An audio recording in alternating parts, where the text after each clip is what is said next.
Okay, we're talking with Les Seymour, who's built a Skyranger, an airplane that's growing in popularity every day. I mean, this is a kit that's fairly new. Is that right? Fairly new, yes. And in the United States, it's been around in Europe for since the early '90s, but in the United States, it's fairly new, yes. Now, what made you decide on this kit as opposed to something else? Well, after flying in a Flight Star for 20 years, I decided it's time to move up to something new, something different, and something a little faster, enclosed. I was looking at a number of planes, and I was looking at Thunder Gull and different things.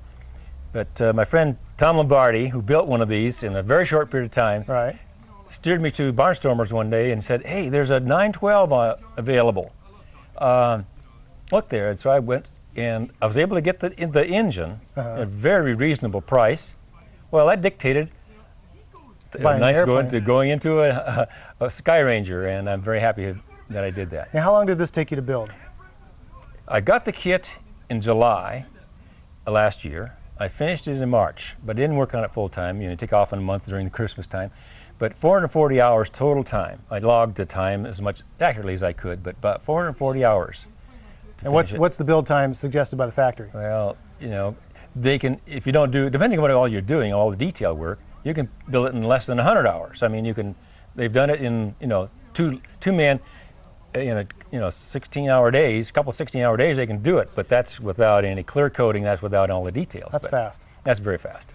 But if you want to do all the details, then it takes longer. And we were talking earlier, and you told me that you got the kit, it arrived, and from the beginning of assembling this, you and Tom had this thing together, and one day it was up on the gear already. Yeah, I called Tom, since Tom had built one earlier, and I said, "Tom, come over here.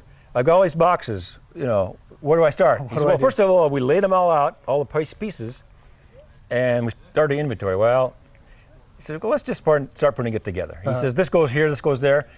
And at the end of that day, we had it up on the wheels, the whole fuselage up on the wheels. That's incredible. It's incredible, yes. So let me ask you, when the kit arrived, was it pretty easy to pull all the pieces together? Yes. Everything's labeled right? And it's very intuitive. The manual is not all that good. It's written in French, although there's some English translations. And I had a video from Green Landings that helped a lot. Right. But because of all the pieces, they're all straight pieces, and they have all the hardware already mounted on the ends, so you don't have to look for hardware. So the basic parts are easy to put together. The basic framework is easy to put together. So it's just a matter of pulling the styrofoam off, taking the bolt out, put it where it should go, and tightening it up. Yes. Putting the bolt right back together. Right. Wow, that's neat. That's neat. That's one of the unique features of the Skyranger, I take it. Exactly. So now how many hours do you have on this? I have nearly 100 hours on it now in flight time. 100 hours. I enjoy it so much. It's so much fun. I've taken so many others on information IFLs, and everybody's impressed with it. I still am impressed with it. I just love to fly it. Now, we saw you at Copper State.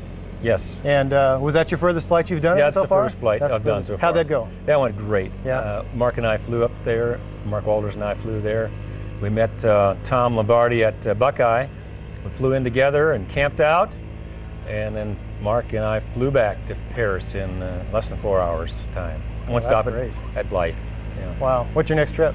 I don't know. They're talking about a number of trips. John Miller wants to go on a trip somewhere, and there's things not set in concrete yet, but we always something to do. Always something to do. Yeah. Wow. The next club trip will be in February down in Ocotillo Wells. Ocotillo Wells. Yeah, we'll be there too. All right. Good. It's a beautiful airplane. I've personally flown in this airplane, and I love it. I'm in the deciding point of we're trying to get something else too, and now we're trying to figure out what we want to do. So definitely a contender. Yeah. So I would recommend it. Thank you, Les. You're welcome.